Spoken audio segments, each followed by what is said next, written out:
gone to assuage concerns, and we've heard this a number of times, to assuage concerns by a majority of Americans over President Biden's age.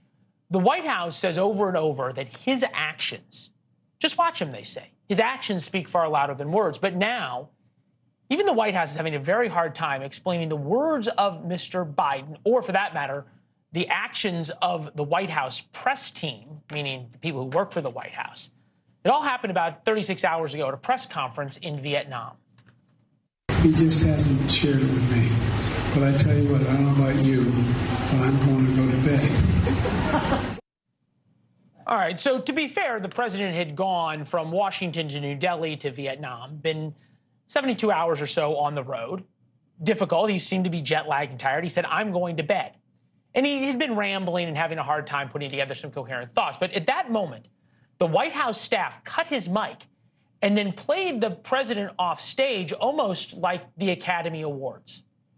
Thank you, everybody. This is my press conference. Thanks, everyone. Mr. President, are you putting U.S. strategic interests above human rights here in Vietnam? You could see that the president was talking, but the microphone had been cut when the smooth jazz started. Okay, put the age issue aside for the campaign and all that, because this isn't necessarily a story about America, because it's not just the American media taking notice. Our adversaries are watching closely. Here's how they covered it. Joe Biden says, I'm going to bed before being cut off in press conference.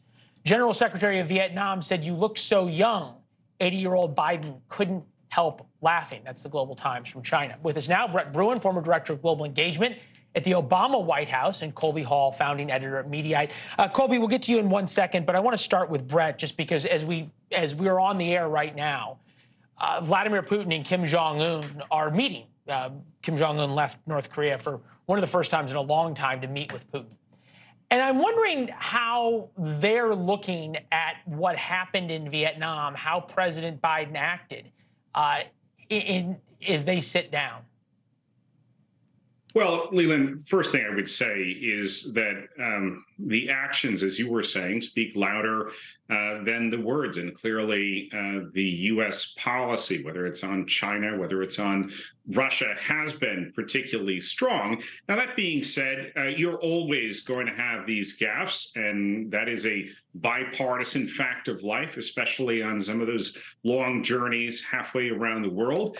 But at the same time, and I think, there is obviously this looming question about the president's fitness for another term. It was one we discussed on our Global Affairs podcast, One Decision, today with Tolu Olorunnipa, the Washington Post bureau chief at the White House. And, one of the things that he said is that obviously, and I think this was illustrated by the clip you played, Biden is somewhat overmanaged by his staff. They try to, correct the record every time that he riffs off script. And this, quite frankly, just makes Biden end up looking more foolish. And I think his staff does not serve him well with some of these moves.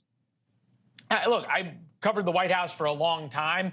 I've been on the road with the president, was in Israel during President Obama's visit. I've never seen a White House communications office, which is the people who run the press conferences, the technology, cut off the president. Colby, we'll get sort of to the age issue in a second, but I want to get something that happened today because it is the anniversary of 9/11. President Biden, the first U.S. president to not acknowledge the anniversary in Washington or New York. He was in Alaska on his way home. He gave a speech about 9/11 in which he talked about being at the World Trade Center the next day. So first, the president's remarks, and then followed by where the president actually was, then Senator Biden was the day after the 9/11 attacks. Take a listen.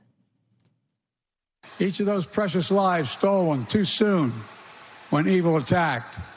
Ground Zero in New York, and I remember standing there the next day.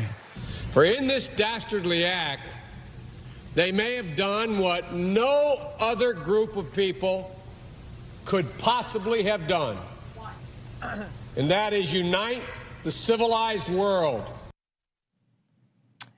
Colby, during President Trump's time, we were told over and over again by the media how important the truth was and how important it was to fact check the truth they did about Donald Trump's claims about 9/11 that had some embellishment, shall we say. Why don't we see about something as important, as sacred as 9/11, that same outrage over what Joe Biden had to say? Great question. For a variety of reasons. I think, first and foremost, people don't pay as close attention to Biden as they did Trump. And Thanks for watching. Go to newsnationnow.com to find News Nation on your television provider. And don't forget to subscribe. Click the red button to get more of News Nation's fact-driven, unbiased coverage.